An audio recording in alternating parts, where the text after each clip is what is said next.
Hey, welcome back to the Marketing Stack podcast. My name is Burhaan Pattel, and today I've got a very, very interesting and special guest. Her name is Julia Panchkowry. I hope I got the surname correct. Perfect. She's known as the Banana Warrior, and we're going to get into the story a little bit there. But she is originally from London with a very fancy British accent, so it's really cool. I enjoy that. And she's the founder and CEO of a vegan health food brand and restaurant in Bangkok, which is where I am right now. I've been here for 7 years. We'll get into all of that. And now in London, doing all of this fancy business coaching and entrepreneurship and all of these fancy talks all around the world, I'm guessing. So, Julia, welcome. And Thank you. introduce yourself. If I didn't say anything or missed something, please fill us in. I think you just did an absolutely brilliant job. And I love that you got my surname so well pronounced. Hi, everybody. It's a pleasure to be on here. I love podcasting, especially business podcasts. But yeah, I think you got it all. It's perfect introduction. Perfect. So I listened to and I did a little bit of research. There is some content about the cafe and how you got it started. But if you had like an elevator story of how you got started, I know you showed up here because of some dude that broke your heart in the UK and you ended up in Bangkok. Take us through that journey over the next minute or two.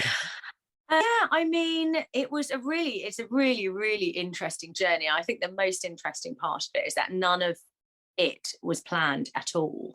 And so I never had ever seen myself as a businesswoman. I was a qualified primary school teacher.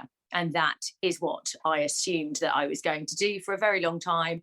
But then I got into 5 years of doing that. It just wasn't fulfilling me in the way that it used to. And I was really feeling like there was something more. I felt like I wanted to travel. I wanted to experience more. I was really, really getting into cooking and baking. And I was following people like Deliciously Ella and Madeline Shaw and Nigella even. And I was thinking, God, how did they do that? I want to do that. I want to make food and have a platform where it's kind of celebrated and appreciated. And, and I want to make healthy food, so I had these ideas, but I just thought it was completely unattainable for me. I thought, no, I'm living in a shared house in London, 7 years ago. That's how it was, right? And I just thought it was just not I could never hold that in my hand.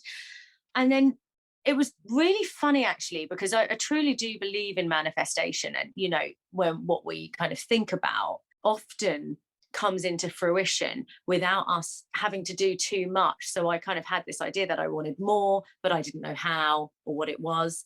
And about 2 weeks later, my friend, who I used to be a teacher with in London, she just started working in Bangkok in Thailand. And she said, "Oh, Julia, they're looking for another teacher. Do you want to have an interview?"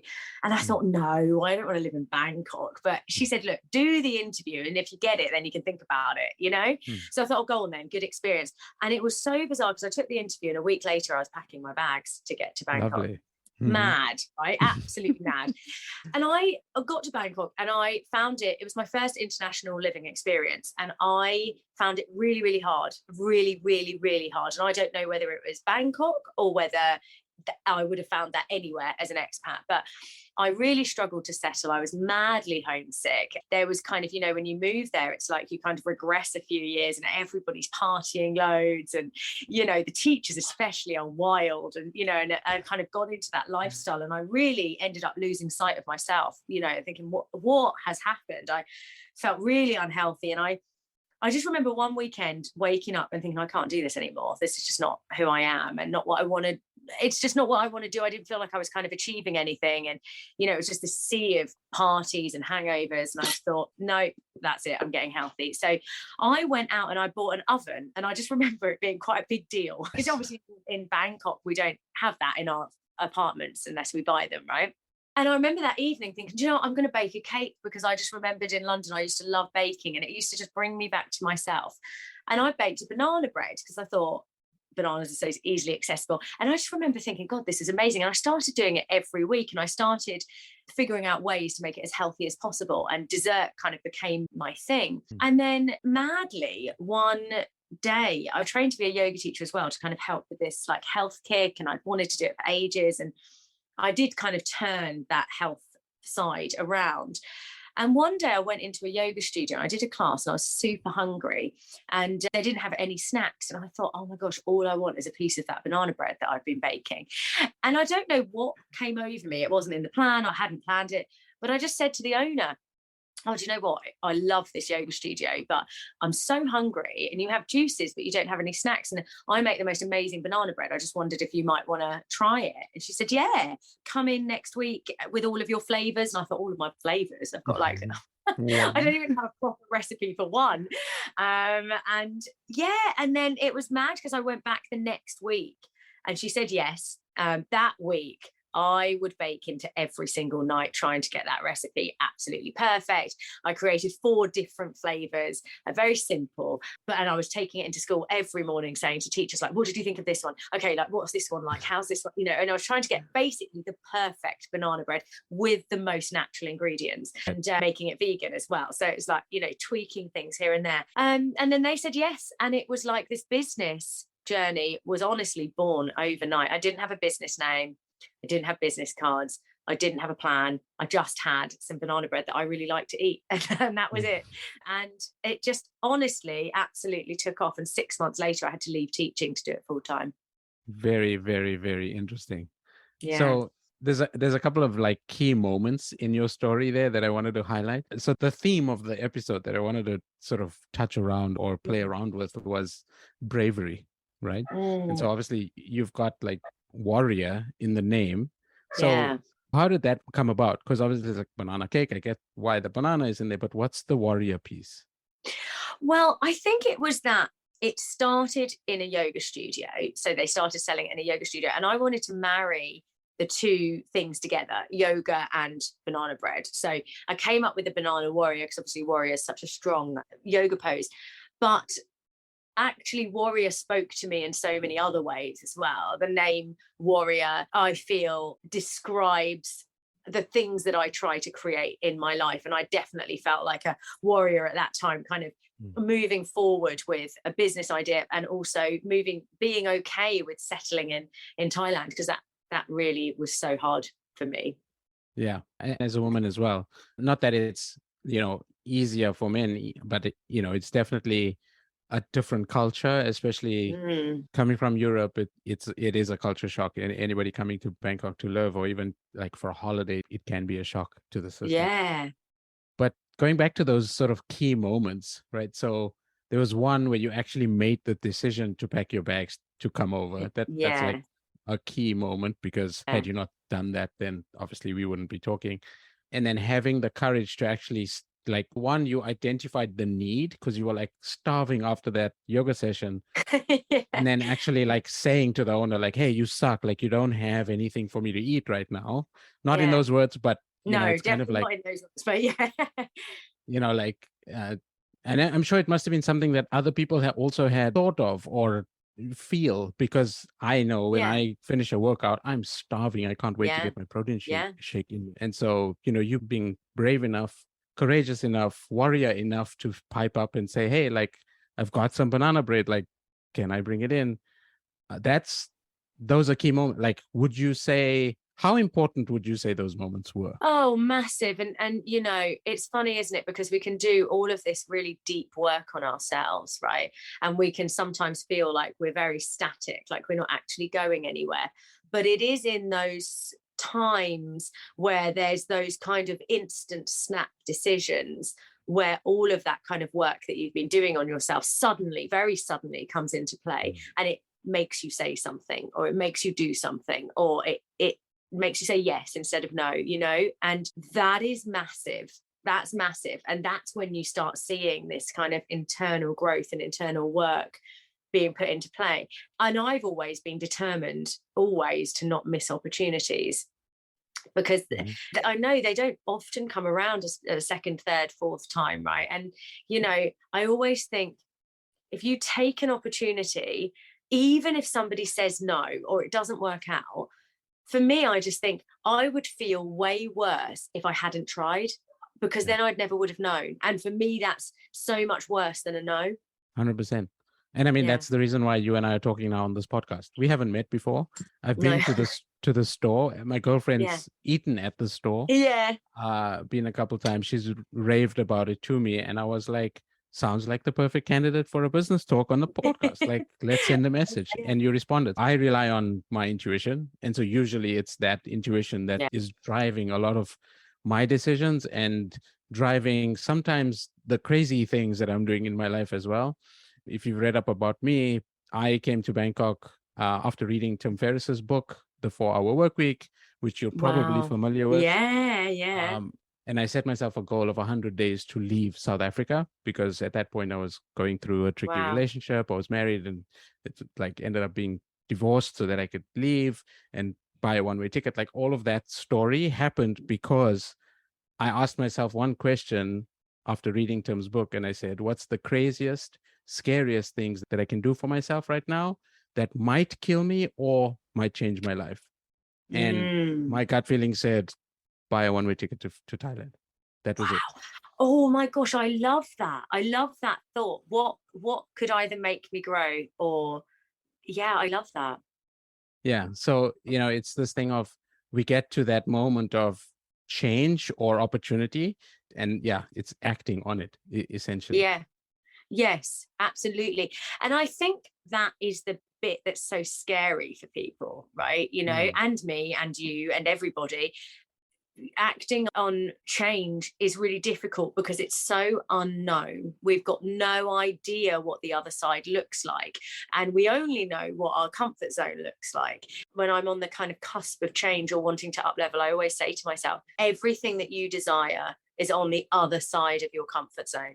And it's so true, right? Because if it was in your comfort zone, you'd have it. And when you desire it, it's because you feel like it's quite far out of reach, but all it takes is you moving outside of your comfort zone. Right. And sometimes it doesn't even feel that way. It doesn't even, you wouldn't think of it like, oh, that's outside the comfort zone. Like, the comfort zone isn't a boundary or a line that exists where it's like, oh, I'm going to step over this now. Like, oh, I'm going over the threshold. No, that doesn't, it just, I think for me in my life, and I think it's true for you too, is we get thrown into or pushed into these situations because we come from that place of wanting to try new stuff, or buying an oven in Bangkok. Like, who buys an oven in Bangkok? I mean, that's just ridiculous, right? So those type of things, when we are acting out of because of spontaneous impulse, I think that's when change happens, and then we start learning, we start growing, and we start identifying. But tell me about, because you said this was something like the bravery and the warriorship and all of those things was something that was always in you. But you've started Banana Warrior and the cafe and stuff like 7 years ago? It was actually fun. I moved over 7 years ago, and I set up the business 5 years ago, and the cafe opened 2 years ago. 2 years ago. Okay. But then who was Julia before that? That's such a good question. I don't think anybody's ever asked me that before. I'm so glad you did, because that's such an interesting question, because it's like, it sometimes feels like, I guess people don't want to know so much about that person, right? But of course, everything that the Julia before the Banana Warrior did led to the Banana Warrior, right? Well, you can say that now, but the old Julia would never have predicted that, oh, you would have been. No, the old Julia would not have done. She was a teacher who, liked her job a lot, but I didn't have this deep sense of purpose, right? And this deep motivation to get to work and work over hours and, create and be. But I was wildly creative and wildly sustainable without even knowing that it had the sustainability label to it, right? I mean, one of the reasons I was wrapping my banana bread in brown paper and string and decorating it with leaves and flowers was genuinely, actually, I haven't said this before, but it wasn't from a sustainable standpoint. It was actually because I didn't know how to get packaging in Thailand. I didn't know how to create, this kind of perfect packaging. So I was like, what can I use I have that's easily accessible, that's natural? But it wasn't actually thinking that was going to become a massive part of my brand. It was a real natural thing that I just had. Yeah. But always very strong and fun loving and happy and positive, and all of the things that you see in the Banana Warrior brand now were things that existed in me. I just didn't have a really strong platform to show them off so much, you know? So you were like 31-ish somewhere, 32-ish when you arrived? Yeah. I was 30, just about to turn 31, yeah. Ah, okay. Yeah, I did my research. So, Wow, you really did. Well done. well, no, I mean, 31, 30-ish coming over to Bangkok, like, I guess young enough still to take a brave leap, but then also going through a breakup and then now thinking like, oh, I've got to start this whole new life. And like, how are you going to start a new relationship? And like, it's this whole massive change. And so, Yeah. how did your family, how did everybody around you take it? Like friends, That what do you is do? such a good question. Actually, as well, I don't think you're ever too old to take a leap, right, Mhm. of faith, and I do think that can be, and I'm finding this with some of my clients as well, it's quite a limiting belief because, it's like, oh no, I couldn't even consider that now. And it's like, Right. while you're alive, you can consider whatever you want. While Right. you're breathing, do what you want because life will be over. And Exactly. how sad if you're sitting on your deathbed and you think, I didn't do that because I thought I was too old. You're too old now when you're in your deathbed, but you're Yeah. not when you're still living and breathing and walking. So my family is mixed. It's all very mixed. My mum was all for it. She is the warrior woman as well. And she really thought that this kind of experience would be really good for me, I think. And Mhm. she knew that I'd been wanting more for ages. And she thought, why don't you just go and try it? And I think my mum is a little bit of a gypsy at heart, as I am, right? She would say to me often, I would have done the things that you have done if I had have had the courage. And I always Wow. think that that's so sad because I think the only difference between her and I is that I was as scared as she has been to take certain leaps in her life, but I've just done them anyway. And that is the Right. only difference. Yeah. And then Yeah. because the more you do these things, the more you prove to yourself that you will be okay and the more that you can do. My dad, not so happy because he just wants me back in London. He just wants me to live back here with him. I can understand that. It's nice to kind of be so loved that somebody wants you back as much as he wants me back. What I will say as well is that my dad, he hasn't always kind of understood what I'm doing business wise. For him, I think at first he thought it was selling cakes at a market on the street. And not that Right. there's anything wrong with that at all, but it wasn't that, right? Mm. And it's taken him a while for me to kind of really explain it and show him and, all of Mhm. that. But I think he just really wants me to set up in London and be closer to home. Sure. And Yeah. are there plans for that? Yes and no. I don't like to be too solid with plans because I do like to leave room for things that you haven't even considered. There are so many in my whole business journey. It has been just one incredible thing after the other that I haven't even planned or even kind of thought that something that good would happen in business, and it's kind of just come out. So I don't like to make anything too solid, but what I do is I do research, right? So yes, I have looked into setting up into London. I have looked at some properties, thought about, well, if that opportunity does come up, could I do this? Would I want to? There's also an option of perhaps setting up on a Thai island instead, because we already have a name for ourselves in Thailand. So I'm kind of waiting for a sign in which way to go. And then obviously coaching has just started now as well. So now I'm going to let that run, for a while and kind of let that elevate and then think about where to take, the next cafe. Yeah. So talking about sort of just your business journey, right? So it's funny how you call yourself, like you're talking about business like you've been in business for a long, long time. And I don't mean Yeah. that in the wrong way, but No. in my view, starting from an oven in your kitchen in a condominium here in Bangkok to Yeah. having a store in one of the most elite malls in Bangkok is a monumental feat. Not only Mm. because you've done it, but also as a foreign person. Yeah. As it's challenging to set up a business. You need an amount of cash to be able to do that. You need a Mm. Thai partner, and Yeah. there's lots of structure that you need. You need people you can trust because if you have somebody that has 51% of your business, it's like you better know them in and out, like what color Yeah. underwear and shit they're wearing, because Yeah. otherwise, how do you keep yourself sane, right? So if you want to talk a little bit about those things and how you actually transition from baking at home to having the store, That piece I'm very curious about. Yeah, it's interesting, isn't it? Because I love it when you kind of talk about it like that, because we often, I think, as business owners, we don't stop and think about our journey in that way. When you were saying that, yeah, it's good, isn't it? But I haven't stopped and thought about that for a while, because it all feels so normal now, right? So your reality. But it was all kind of very natural the way that it happened. I started baking at home just because I was still a teacher, and I didn't think that it was going to be a business where I'd actually need a full-on kind of kitchen.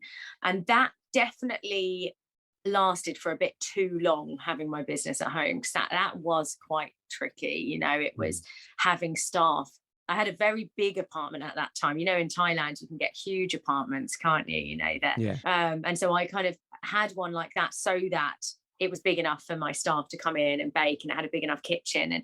But it still meant every time I walked out of my bedroom, I'd have staff there, and there would just be people there all the time. It's very hard to relax. And there was just baking everywhere, like banana leaves, banana skins. It was just consistent. And I did that for about 3 years. It was too long. And I had this kind of block on the idea of moving to a kitchen. I genuinely just thought, I don't know how to do this. I don't know how to move it out of my home. It's going to be too expensive, I thought. And then amazingly, I was looking for a new apartment, and I was thinking, right, let's see if it would be possible to kind of split the two up now, because I knew that it was just getting way too much. And I went to see this apartment, which I didn't like, but I did notice that they had an area, because it used to be a hotel, which was like a reception area, and it was big. And I thought, we could put our ovens in there, and we could put we could get some kind of industrial surfaces built. And I asked the landlord, and he was like, yeah, it's been vacant for ages. You can do what you want. And so we basically just pulled everything out of there and just redid it all ourselves. It was a kind of 3-bedroomed reception area. It's on the ground floor. So we've turned the biggest part of it into the industrial kitchen. And then the other room is the office for myself and my assistant. And then the other room is where we keep our stock. So it was amazing. And it happened to be the fact that that was a 2-minute walk from the apartment that I'm in now. And then it's another 10-minute walk to Courtier, where the cafe is. So it was just such a brilliant setup. And the way that these things just fall into place when you get very clear on what it is that you want and where you kind of want to go, the direction you want to go, amazingly, things do start falling into place.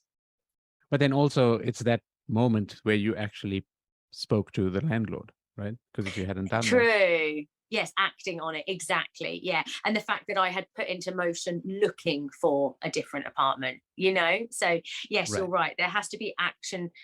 I was actually just talking to a client about this before I came on this podcast, and we were talking about how manifestation is very, very misunderstood. It's not that you just think it and then you leave it. Manifestation requires work as well. You have to put the work in. So you decide what you want. You don't just think about it once. You've got to keep thinking about it over and over again. You've got to believe it's happening. And then you've got to do the things that you would do if it was going to happen, right? You're like putting that energy into the universe as well. And then it happens. True. I will have to listen to that again to follow the steps. But yes, thank you. Now I didn't know there was a process. Yeah, thank you for sharing it. There is a process. Yeah. Very, very cool. In terms of like, where do you see it going from here? You've got now your coaching. I saw posts from April where you started like mentioning this on your Instagram stories and Instagram posts. Just take a step back before the coaching. So now you've got your business, you've got your staff. You don't actually have to be there, but you're there because it's your energy, it's your baby, if I can call it that. Yeah. You're right now sitting in London. Your store is open today, and you're still servicing customers and still delivering bread and all of these things. So you've pretty much got a location independent business, kind of free of your time, because you don't have to work all the time because you've got people in place and obviously ovens to bake the bread. So coaching for me, because it's one-on-one, or maybe it's group setting as well, is still trading time for money. So what prompted the decision to do coaching? Do you know what it was? It was that I was getting probably 2 or 3 times a week people coming into the cafe asking me for coaching advice, not coaching advice, business advice, because I wasn't a coach then. And I didn't mind giving it out, and telling them what I'd kind of think about their businesses, or talking to them about registration, or all of the things you spoke about, Thai partners, being a foreigner in business here, how to set up a cafe. I didn't mind to an extent, giving them this information, of course. But what I was finding is it was taking quite a lot of my time. And for every hour I was spending on somebody else's business, I was taking an hour away from building my own, right? And so I was I was getting message after message saying, can I come into the cafe tomorrow? Can I pick your brains about this? And can I get some advice on this? And I thought, do you know what? This has got to be an energy exchange. Just like you were saying, there has to be some kind of exchange here, because I just felt like I was giving and giving and giving, and it was actually taking from me, instead of, I wasn't getting much back from it, apart from, of course, it's really nice to help people. And I needed that a lot in the beginning as well. So I didn't mind doing it. But then I thought, actually, charging is about showing respect to myself as well, and showing respect to my business, right? Because I'm not necessarily showing a great deal of respect to my business if I'm not charging for me taking hours out of building it in other ways, And so I thought, let's just see how this goes. And the great thing is that it did kind of eradicate a lot of people coming to me and saying, can I pick your brains? Because they knew that, yes, you can, but there is obviously a charge now. Yes. And so that eradicated that, which is good, because it just means that that doesn't happen anymore. And then I ended up getting clients where we were doing more than just talking about business registration. We started talking about lifestyle and how to up level, your behavior and your habits, and how you want to show up as a business person in your business, and how are you going to do that. And it became so much more, again, than what I had intended. And so I just went with it, and I just thought, well, let's do that. And then, obviously I have a health food brand. So then people started asking me about health food. I'm not a qualified nutritionalist, but I can say what I do and why we pick certain organic ingredients for the food in our cafe. And people were really liking that. So we just kind of went with it. And now it has turned into an international coaching practice. And I'm loving it. And I had no idea, but yeah. Well, yeah. So the interesting thing that you mentioned there about the exchange and balancing that scale, because when you're giving stuff for free, it can be very one-sided, because the other person generally is there just for the advice and they're not giving you anything back.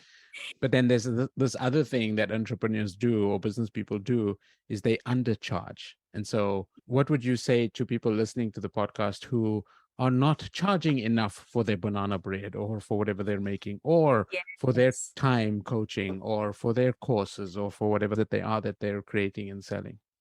Oh, that's such a good question. And this is something that comes up in my coaching sessions a lot as well. People are so kind of scared to charge for their value, right? And that's the way that I always describe it, that you are offering value to people, and your product or whatever. This is really coming from your heart. And definitely at the beginning of your business journey, it isn't easy. There's a huge amount of work that goes into creating and learning about business and presenting your ideas and marketing. And in the beginning, you are doing everything yourself. You don't have HR, you don't have a photographer, in the beginning, the budget isn't there as well, right? So it's just doing it, everything. And that deserves respect, and that deserves recognition, and that deserves a fair exchange. And it's not unfair to charge what your products and your time is worth.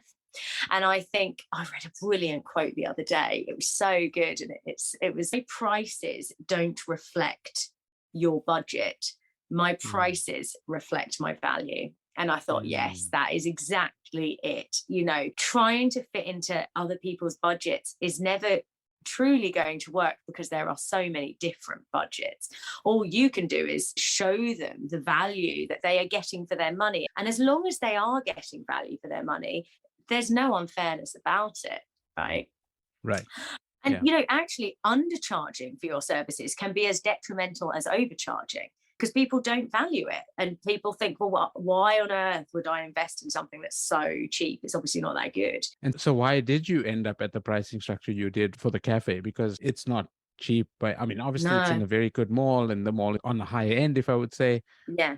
But it is fairly expensive. Let's call it what it is. So how did you end up at that price? I think something similar to what we were talking about. Obviously, we are in a very high-end mall. As you said, it is one of the most elite malls in Bangkok. And our prices do reflect that. Of course, our outgoings are not cheap at all to be in a mall like that. And also, we employ very high-level staff as well to make sure that our customer service is at an absolute high, and also to make sure that I can go and do my coaching, etc. I need very, very good members of staff there to kind of manage and handle things while I'm away.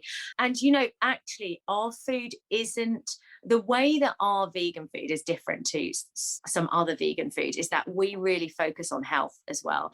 And a lot of people think, oh, veganism is health, and you're like, no, it's not. It really isn't, right? There's a lot of unhealthy vegan food, and healthy vegan food like nuts, like dates, like coconut flour, nectar, dried fruit, all of these things that we use in our cooking isn't cheap, really isn't. Yeah. And so, actually the cost of making quite a lot of our dishes is quite high, higher than most. And so, yes, we do charge for that. And we charge for the fact that our outgoings are higher. We truly, we've worked very, very, very hard on our brand. We all work overtime. We all grind like mad every day. Getting the marketing out on our desserts for 5 years has been a consistent joy, actually, as well as effort, right? And we'd like a fair exchange for that. Very good. Yeah, I agree. I mean, it's one of those things where I think pricing has a huge factor in people's enjoyment of the product as well, because it's like you see the price on the menu, you want that, you're craving that, or maybe you're willing to try something. And then it's like, oh yeah, but that's a little expensive, but it must be really good, so I have to try it. Yeah, exactly. It has that effect as well when people are looking in the menu or they're looking on the website or whatever the case may be. I think it has that impact or that effect. Yeah, definitely. You're right. And you don't want to take it to the level as well where people think, this is just a treat that I have on my birthday, Right. where it's kind of, because then you're not kind of getting enough sales to keep yourself going. So you want it to kind of be high end enough for people to think, oh, this is luxury, this is nice, I deserve this, but not to be something that you could only splurge on once a year. So coming back to, this whole bravery theme that I'm touching on all the time, when I first had a look at, my girlfriend sent me your Instagram, the first word that I thought of when I saw you was confidence, because of the way you carry yourself, the way you dress, always smiling, like out and about in almost like vlogging, if I can say, using reels and posting your content and doing all of these things and actually showing your life, being public about the things that obviously you want to share. How does somebody go from having no personality online to having this life, obviously with like earning money from a business that's operating independently, but then also like, doing all the stuff that you're doing, because there's this whole lifestyle that you also are talking about and coaching about. So how does that fit in? Oh, yes. I love that. So it's really funny because this is so my personality. Everything that I show on Instagram is, what my friends would say is exactly how I am, so it's not kind of over fabricated, and it comes super easily because so much of it is quite natural. The non-natural part is filming yourself, of course. I've always been confident and happy and excited about life, maybe deep passion for living, and I was just taught to be that way, right? So that's something I've always had. I did also, and this is what I mean about Julia before the Banana Warrior, is that I have had a lot of different professions and a lot of different training, and I truly believe that everything that I've trained in and everything that I've learned up until the Banana Warrior and into the Banana Warrior prepared me for this business journey. And honestly, every skill that I have learned along the way, I have used. It's amazing. In business, you need everything that you can learn. And I actually trained for 4 years as an actress from when I was 16 to when I was 20 in London. And so actually that was my first ever passion, my first ever profession, and what I really, really wanted to do with my life. But, you know, it didn't ever really take off, that career.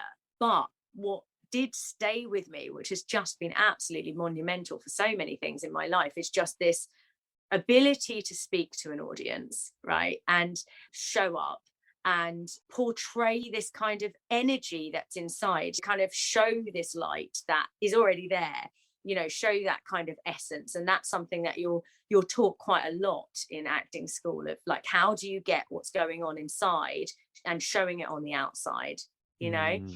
And that is also why I'm always saying on my Instagram and also to my clients that it is really important to try and get yourself to a space of feeling good, because it is hard to pretend. And I can show you how to bring out the beauty of what's inside to the outside, you know, show others and share it with others. But it's hard to do if it doesn't actually exist, right? So you have got to find ways to up level yourself every day and make yourself as happy as possible. And the thing is that looks really different to everybody, right? Like what makes you happy in the morning might be different for what makes me happy in the morning. And you have to find what that is, and you have to do it.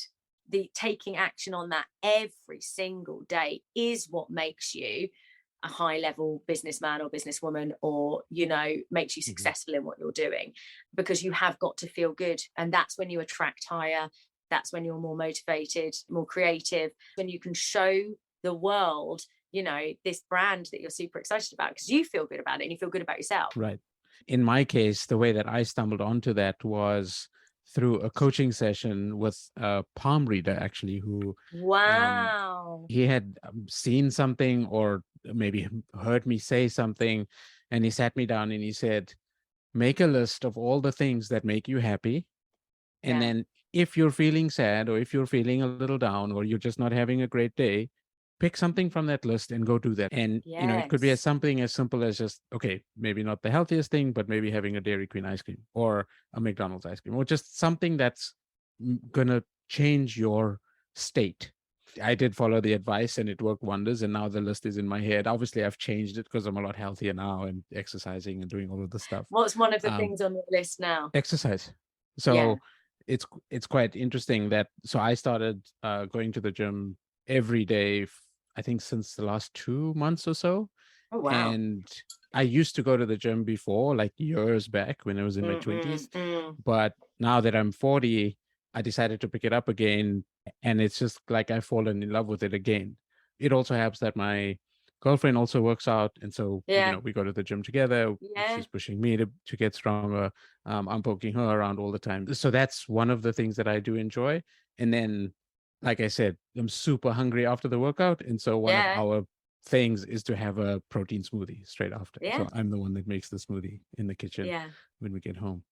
I had asked you a question before this interview, what your favorite word was. And you said, at the moment, it's elevation. Do you want to talk about that a little bit? Oh, yeah. I actually was kind of thinking about what to call my business and life coaching. And I ended up saying, you know, saying that it was business and life elevation, because I think that elevation is such an incredible kind of vision to have for yourself, right? Just the idea of kind of moving forwards and upwards in whatever way feels the best. The kind of thought of elevation is like lifting, rising, you know, happier, lighter, that kind of, you know, feeling. And I'm always thinking to myself, how can I elevate? One, how can I elevate today?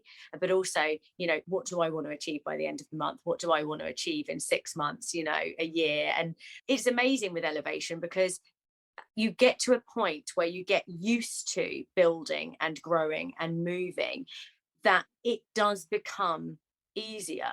You know, elevation can suddenly become an amazing habit, which is really cool, because like, who wouldn't want a habit that involves elevation, right? You know, or growth, or like anything like that. You just have to kind of start the journey. I was actually just with a client just now, and she said to me, but Julia, you kind of say it like it's easy, like, you know, growing is easy. And I said, no, it isn't easy in the beginning, but it gets easier when you prove to yourself that you can keep moving, you can keep doing it, you know, all of that kind of thing. So I just really like moving forward. And I think that I've seen so many different ways with different clients and myself, that there's no limit to where you can go. the only person that stands in your way is you, you know? Right. So it's, yeah, there's just keep going, elevating. What would you say now to the younger version of Julia with the experience that you have now? I think I would just remind her of how strong she is and how much she's capable of, despite, you know, not having at a young age achieved that much. But really just believing in how capable I am, not panicking about the future. Because if you even just set the ball in motion of growing, even just a little tiny bit every month, it will get bigger and bigger and bigger.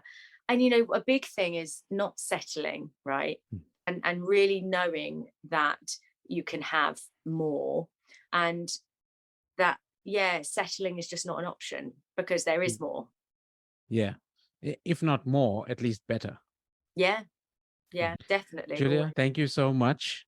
Obviously, for people listening to the episode, if you're in Bangkok, Julia's store called the Banana Warrior is at M Kotia on the fourth Yep. floor. Yeah. And you're on Instagram as well. Where do you want Yes. to let people go to if they want to look you up for coaching, look you up for anything? So you can find me at the.banana.warrior. And then there's a little link in my bio to the cafe as well, if you wanted to check that out as well. Perfect. And that link is thebananawarrior.com. Yeah. Julia, thank you again. Any last words of advice for the audience or for me, if you'd like? Just keep going. Just keep going. Wherever you are at on your journey, just enjoy it. Find the best bits of that journey and really enjoy it. Life is really short. And I know that that's such a common saying, but it really is. And if we only remember, despite what you believe about many lives or whatever you believe, if this is the only one we're going to remember, take those leaps of faith, do those things, move outside of your comfort zone, because there are great things there. Great. Thank you so much. That's such a good ending.